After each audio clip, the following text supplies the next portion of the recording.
الشيطان الرجيم بسم الله الرحمن الرحيم ومن يقنت منكن لله ورسوله وتعمل صالحا نؤتها أجرها مرتين وأعتدنا لها رزقا كريما 22واں پارہ۔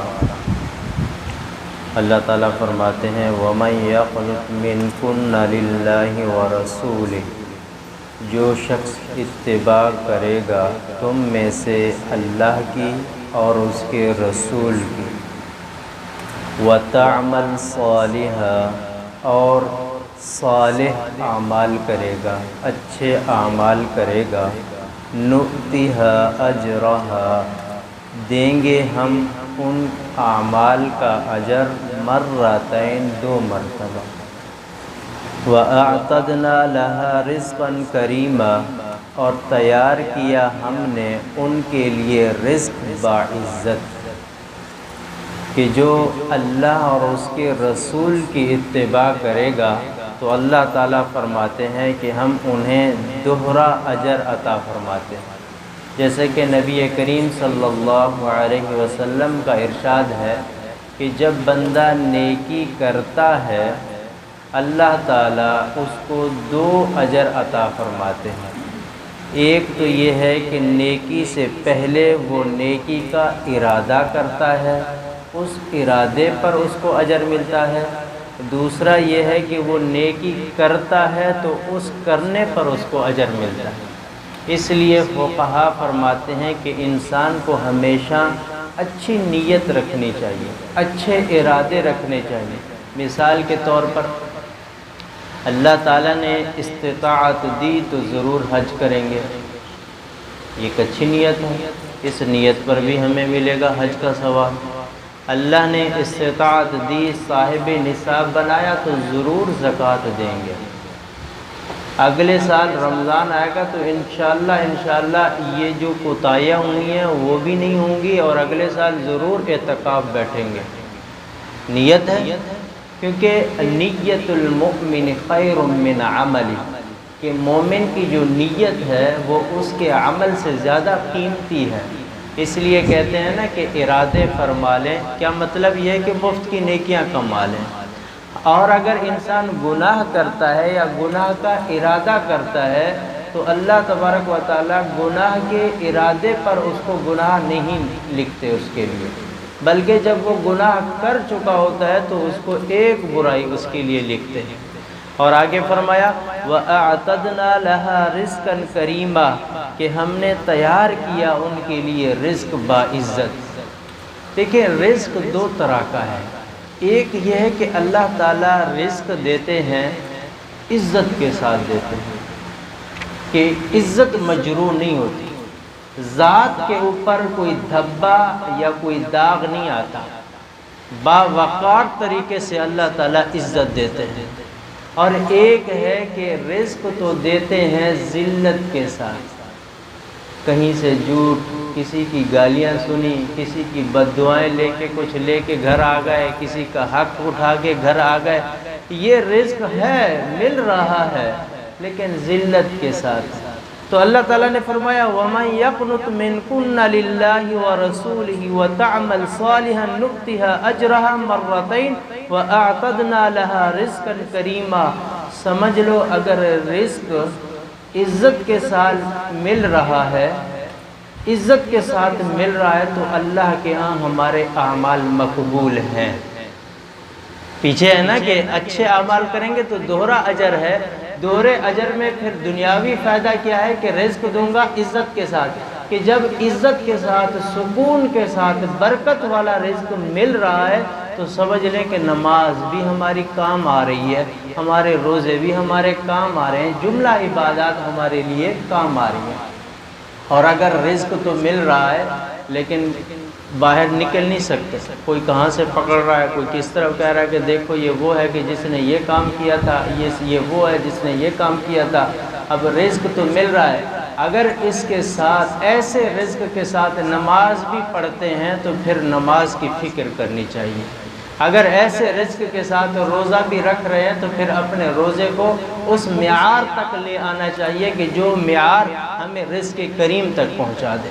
اور آگے فرمایا یا نساء النبی لستن کأحد من النساء ان اتقیتن فلا تخضعن بالقول فیطمع الذی فی قلبہ مرض وقلن قولا معروفا۔ اے نبی کی بیویاں، لستن کأحد من النساء، تم عام عورتوں کی طرح نہیں ہو، تم عام عورتوں کی طرح نہیں ہو، کیونکہ تم نبی کی ازواج ہو، امہات المؤمنین ہو۔ شان نزول یہ ہے کہ ایک مرتبہ ازواج مطہرات کے نبی کریم صلی اللہ علیہ وسلم سے درخواست کی کہ اب ماشاءاللہ فتوحات کا زمانہ ہے، فراوانی کا زمانہ ہے، وہ پہلا دور تھا، فقر و فاقہ ہوتا تھا، اب ماشاءاللہ ہر قسم کی فراوانی ہے، آپ نان نفقہ ہمارا بڑھا دیجیے۔ اچھا، نبی کریم صلی اللہ علیہ وسلم کی عادت مبارکہ یہ تھی کہ وہ پورے سال کا نفقہ ازواج کا دے دیا کرتے تھے، اور ازواج مطہرات کی عادت مبارکہ یہ تھی کہ پورے سال کا نفقہ اٹھا کر وہ اللہ کے راستے میں خرچ کر دیا کرتے تھے۔ جیسے کہ وہ ہے نا کہ امی عائشہ فرماتی ہیں کہ کئی چاند گزر جاتے تھے کہ ہمارے گھر میں آگ نہیں جلتی تھی سوائے اسودان کے۔ بخاری شریف کی روایت ہے کہ کھجور اور پانی کے ہمارے ہاں اور کچھ نہیں ہوتا تھا۔ تو بعض مستشرقین، بعض ملحدین، بعض بے دین لوگوں نے یہ کہا کہ یہ آپ کا کیسا نبی ہے جو اپنے ازواج کو نان نفقہ نہیں دے رہا، نعوذ باللہ۔ حالانکہ نان نفقہ دینا تو یہ شوہر کی ذمہ داری ہے، تو یہ آپ کے نبی کیسے ہیں؟ تو وہاں یہی بات ہے کہ نبی کریم صلی اللہ علیہ وسلم اپنی ازواج مطہرات کو پورے سال کا نان نفقہ عطا فرما دیتے تھے، اور پھر وہ ایسی تھیں کہ وہ سارا اٹھا کے ایک ساتھ خرچ کر دیتی تھیں اور توکل علی اللہ کرتی تھیں۔ تو بہرحال تو یہ جب درخواست کی کہ ہمارا نان نفقے کے اندر اضافہ کیا جائے، تو یہ بات اللہ تعالیٰ کو پسند نہیں۔ اللہ تعالیٰ نے فرمایا کہ اگر نبی کریم صلی اللہ علیہ وسلم کے عقد میں رہنا چاہتی ہیں تو اسی پر اکتفا کریں، اسی پہ، اگر آپ کے ہاں یہ نان نفقہ پورا نہیں ہو رہا، آپ اسی پر اکتفا کریں، اور اگر آپ فراوانی چاہتی ہیں رزق کی تو آج ہی میرے نبی آپ کو چھوڑ رہے ہیں تو آپ کچھ اور فراوانی دنیاوی اسباب کو اختیار کریں۔ لیکن ازواج مطہرات نے پھر نبی کریم صلی اللہ علیہ وسلم کو اختیار کیا۔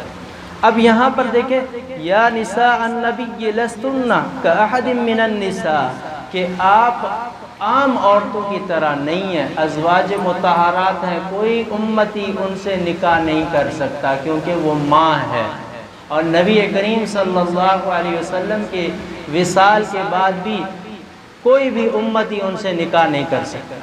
اور دوسرا فرمایا ان اتقیتن فلا تخضعن بالقول، کہ آپ سے اے نبی کی گھر والیاں، اگر آپ سے کوئی بات کرنے آئے، کوئی مسئلہ پوچھنے آئے تو نرم لہجے سے بات نہ کرنا، فیطمع الذی فی قلبہ مرض، کہ پھر وہ کہ جس کے دل میں کوئی مرض ہے وہ آپ کی نرم گفتگو سے اس کے دل کے اندر کوئی مرض بڑھتا نہ چلا جائے، بلکہ آپ پھیکے انداز میں، سخت انداز میں، روکھے انداز میں ان کو اپنے سوال کا جواب دیں۔ یہ ہے ایک عورت کے لیے حکم کہ وہ غیر محرم سے بات کرے، بھلے وہ ٹیلی فون پر بات کرے یا گھر کے دروازے کے پیچھے سے بات کرے، تو اس کے لیے شرعی حکم یہ ہے کہ وہ اس انداز میں بات کرے کہ سامنے والا کہے کہ شاید لڑنے کے لیے تیار ہے، شاید یہ پتہ نہیں اب سارا غصہ میرے اوپر نکالنے کے لیے آئی ہوئی ہے، یہ شریعت کہہ رہی ہے۔ لیکن آج ہم ان کو فوقیت دیتے ہیں جو ہمارے آفس میں آ کر اس انداز میں بات کرے کہ سامنے والا پھانسی جائے، نہ خریدتے ہوئے بھی خرید جائے، یا یہ ہے کہ بس آتے ہوئے بھی پھر دوبارہ بار بار آتا رہے۔ آج ساری چیز اسی کے اوپر، اور نبی کریم صلی اللہ علیہ وسلم کہ جن کے دل پاک، پیچھے کیا فرمایا کہ تم ایسی عورتیں نہیں ہو جیسے کہ عام عورتیں ہیں، خاص عورتیں ہیں، خاص عورتوں کے لیے یہ مقام ہے، اس کے باوجود بھی ایسا حکم ہے کہ آپ نے ایسے نرم لہجے میں بات نہیں کرنی۔ تو جب بات نرم لہجے میں نہیں کرنی تو عشقیہ اشعار اور پھر میوزک کے ساتھ اور یہ ڈانس، یہ کس حد تک جائز ہوگا؟ اور پھر آگے فرمایا وَقُلْنَ قَوْلًا مَعْرُوفًا، اور آپ اچھی بات کہیں، دینی بات کہیں، ان سے غیر ضروری بات بھی نہ کریں۔ جو ضرورت کی بات ہے، ضروری ہے عورت کے لیے، عورت کے لیے نوکری کرنا کس حد تک جائز ہے؟ پہلی بات تو یہ ہے، دیکھیں اسلام اتنا سختی کا حکم نہیں دیتا اگر کوئی کمانے والا نہیں ہے۔ ایسا نہیں کہ سرخی پاؤڈر کے لیے کہ بچی کی شادی نہیں ہوئی تو وہ کیا کر لے، جاب کر لے، اور جب شادی ہو جائے گی تو وہ چلی جائے گی۔ اب وہ شادی سے پہلے جو جاب کر رہی ہے وہ سرخی پاؤڈر کے لیے کر رہی ہے اور اپنے ڈھونڈنے کے لیے آنے والے شوہر کو ڈھونڈ رہی ہے، ایسا بھی نہیں ہے بھائی۔ ہاں اگر مجبوری ہے، کوئی کمانے والا نہیں ہے، بھیک مانگنے سے بہتر ہے، بھیک مانگنے سے بہتر ہے کہ نوکری کر سکتی ہے، لیکن نوکری کے بھی اصول ہیں۔ پھر وہ کیا ہیں؟ پہلی بات تو یہ ہے کہ بات اس طریقے سے نہ کریں کہ سامنے والے کو اپنی طرف متوجہ کریں، بلکہ بات اس طریقے سے سخت انداز میں کہیں کہ سامنے والے کی دوبارہ بات کرنے کی بھی ہمت نہ ہو، جو کام کی بات ہے وہ کر کے چلا جائے۔ اور یہی حکم ہے کہ غیر محرم کو آفس میں جا کے سلام کر سکتے ہیں یا نہیں کر سکتے؟ کہ جیسے کہ آفس میں جاتے ہیں یا دکاندار ہے کہ خواتین آتی ہیں کوئی چیز خریدنے کے لیے، وہ آ کے سلام کرتی ہیں۔ فتنے کا اگر اندیشہ ہے تو نہ سلام کیا جائے نہ سلام کا جواب دیا جائے۔ ہاں اگر فتنے کا اندیشہ نہیں ہے کہ اتنے بہت سے کسٹمر اور بھی بیٹھے ہوئے ہیں، بہت سے مرد اور بھی ہیں کہ اگر ایک اس طریقے سے جواب دیا جائے روکھے انداز سے تو یہ پھر شرعاً جائز ہے، کوئی ایسا مسئلہ نہیں ہے۔ اور آگے فرمایا وَقَرْنَ فِي بُيُوتِكُنَّ، کہ وہ اپنے گھر میں ٹھہری رہیں، اپنے گھر میں استقرار پکڑیں۔ وَلَا تَبَرَّجْنَ تَبَرُّجَ الْجَاهِلِيَّةِ الْأُولَى، اور نہ وہ اپنی زینت کو ظاہر کریں جس طریقے سے جاہلیت کے دور کی عورتیں اپنی خوبصورتی کو ظاہر کرتی تھیں۔ آج ہم اس جاہلیت والے عمل کو کہتے ہیں ماڈرن جدت پرستی، کہ جس میں عورت کا آدھا بدن ظاہر ہو، جس میں عورت کے ہر اعضاء جو ہے اس کی عکاسی کر رہے ہوں، تو ہم کہتے ہیں جدت پسندی ہے۔ یہ تعلیم یافتہ طبقہ ہے، یہ ترقی کا دور ہے، اور اس کو قرآن کیا کہہ رہا ہے؟ وَلَا تَبَرَّجْنَ تَبَرُّجَ الْجَاهِلِيَّةِ الْأُولَى، وہ جاہلیت والے رسم و رواج پر اپنی خوبصورتی نہ کریں ظاہر۔ بہت سی خواتین کا یہ کہتے ہیں کہ چہرے کا تو پردہ ہی نہیں ہے، تو بتائیں فتنہ اٹھتا کہاں سے ہے؟ اگر چہرے کا پردہ نہیں ہے تو فتنہ کیسے ہوگا؟ کہاں سے اٹھتا ہے؟ اسی چہرے سے تو فتنہ اٹھتا ہے، اسی سے تو ایک دلوں کے اندر یہ کشش پیدا ہوتی ہے۔ جب یہ پرکشش ماحول ہوتا ہے تو پھر انسان کہاں سے کہاں پہنچ جاتا ہے۔ اور پھر آگے فرمایا وَأَقِمْنَ الصَّلَاةَ، اور قائم کریں آپ نماز کو، وَآتِينَ الزَّكَاةَ، اور آپ زکوٰۃ ادا کریں، وَأَطِعْنَ اللَّهَ وَرَسُولَهُ، آپ اللہ اور اس کے رسول کی اطاعت کریں۔ إِنَّمَا يُرِيدُ اللَّهُ لِيُذْهِبَ عَنْكُمُ الرِّجْسَ، سوائے اس کے نہیں کہ اللہ تعالیٰ تو چاہتے ہیں کہ تم سے گندگی کو دور کر دیں۔ اہل البیت، اے نبی کریم صلی اللہ علیہ وسلم کے گھر والوں، وَيُطَهِّرَكُمْ تَطْهِيرًا، کہ اللہ تعالیٰ تمہیں پاکیزہ کر دے۔ اب یہاں دیکھیں ازواج مطہرات کو حکم ہے جو امت کی مائیں ہیں، امت میں سے کسی فرد کے لیے اس سے نکاح کرنا بھی جائز نہیں ہے، ان کو اتنا سختی کے ساتھ کہا گیا کہ پہلی بات تو یہ کہ نرم لہجے میں بات نہ کریں، دوسری بات یہ ہے کہ وہ اپنے گھروں میں رہیں، تیسری بات یہ ہے کہ وہ اپنی خوبصورتی کو ظاہر نہ کریں، چوتھی بات یہ ہے کہ وہ نماز قائم کریں، پانچویں بات یہ ہے کہ وہ زکوٰۃ دیں، اور چھٹی بات یہ ہے کہ وہ اللہ اور اس کے رسول کی اطاعت کریں۔ پھر اللہ تعالیٰ بدلے میں کیا عطا فرمائیں گے؟ اللہ تعالیٰ دل صاف کر دیں گے، گھر پاک کر دیں گے، گناہ اور گناہ کے جو خدشات ہیں وہ قریب تک نہیں آئیں گے۔ جب نبی کی ازواج کو یہ حکم ہے تو عام عورتوں کو کیسے ہوگا؟ تو بطریق اولا ان چیزوں کا اہتمام کرنا چاہیے۔ اور باقی کچھ لوگ کہتے ہیں کہ یہ تو سختی ہے کہ عورت کو ایک گھر میں بٹھا دیے، چار دیواری کے اندر رکھ دیں۔ اسلام اس چیز کا نہیں کہتا کہ آپ عورت کو بالکل قید خانے کی صورت میں گھر میں رکھیں۔ اسلام کہتا ہے کہ آپ گھر سے باہر لے جائیں، جیسے کہ بخاری شریف کی روایت ہے کہ نبی کریم صلی اللہ علیہ وسلم نے 2 مرتبہ مسابقہ فرمایا تھا، دوڑ لگائی تھی ازواج مطہرات اماں عائشہ رضی اللہ تعالیٰ عنہ کے ساتھ۔ اور دوسری روایت ہے کہ اماں عائشہ فرماتی ہیں کہ میں پیارے پیغمبر کے کندھے کے پیچھے چھپ کر میں حبشہ کے بچوں کو دیکھا کرتی تھی، وہ تیر اندازی کا مقابلہ کرتے تھے۔ اسلام اس چیز کا کہتا ہے، لیکن اسلام اس چیز کا نہیں کہتا کہ آپ گھر سے باہر نکلیں اور 10 آدمیوں کی نظریں اپنے گھر کی طرف لے آئیں۔ اور پھر آگے کہتے ہیں، اللہ تعالیٰ فرماتے ہیں ان المسلمین والمسلمات والمؤمنین والمؤمنات والقانتین والقانتات، کہ آگے اسلام جو چاہتا ہے ہر مرد اور ہر عورت سے وہ چند چیزوں کا تقاضا چاہتا ہے۔ پہلا یہ ہے کہ اسلام چاہتا ہے کہ اللہ اور اس کے رسول کی فرما برداری کی جائے۔ مسلم کہتے ہی اسی کو ہیں جو اپنے آپ کو سپرد کر دے اللہ اور اس کے رسول کے۔ اور آگے دوسری چیز ہے کہ ایمان، اللہ اور اس کے رسول پر، کتابوں پر، آخرت پر ایمان ہو۔ اور تیسرا قناعت پسندی، جو اللہ نے دیا ہے بہت ہے، جو اللہ نے نہیں دیا اب اس کو حاصل کرنے کے چکر میں احکامات کو پامال کرنا، یہ ناشکری بھی ہے اور حرص و حوث بھی ہے۔ اور پھر صادقین والصادقات، صدق ہے، سچ بات ہے۔ مومن، نبی کریم صلی اللہ علیہ وسلم نے فرمایا کہ مومن بے نمازی ہو سکتا ہے، مسلمان جو ہے وہ زناکار بھی ہو سکتا ہے، مسلمان جو ہے شراب خور بھی ہو سکتا ہے، مسلمان سب کچھ کر سکتا ہے، مسلمان جھوٹ نہیں بول سکتا، مسلمان جھوٹ نہیں بول سکتا۔ آج سارا کاروبار چلتا ہی ہے، اللہ معاف کرے، بعض تو کاروبار ہیں وہ ہوتے ہی ہیں جیسے اسٹیٹ ایجنسیوں کے اوپر چلے جائیں، اتنا دھوکہ، اتنا فراڈ کہ ایک چیز کہاں سے کہاں تک پہنچا دیتے ہیں۔ مالک کو بھی پتہ نہیں ہوتا کہ میں نے تو کہا تھا کہ یہ 50,000 کی ہے، وہ بک رہی ہوتی ہے 1-1.5 لاکھ کی، اور وہ کہتے ہیں کہ نہیں آپ، پھر کیا کہتے ہیں یہاں آ کے بس آپ کے لیے 50,000 ہیں، آگے ہمارے لیے یہ کمیشن کی بات ہے، شرعاً یہ ایک الگ مسئلہ ہے، وہ اس پر الگ گفتگو ہوگی۔ یعنی آج ہمارا کاروبار ہے ہی جھوٹ پر۔ اور آگے والصابرین والصابرات، کہ صبر کریں، جو آزمائش ہے، جو عزت کا رزق مل رہا ہے اسی پر اکتفا کریں۔ زیادہ کے حرص میں چلیں گے تو پھر اللہ تعالیٰ رزق تو دیں گے لیکن ذلت کے ساتھ دیں گے۔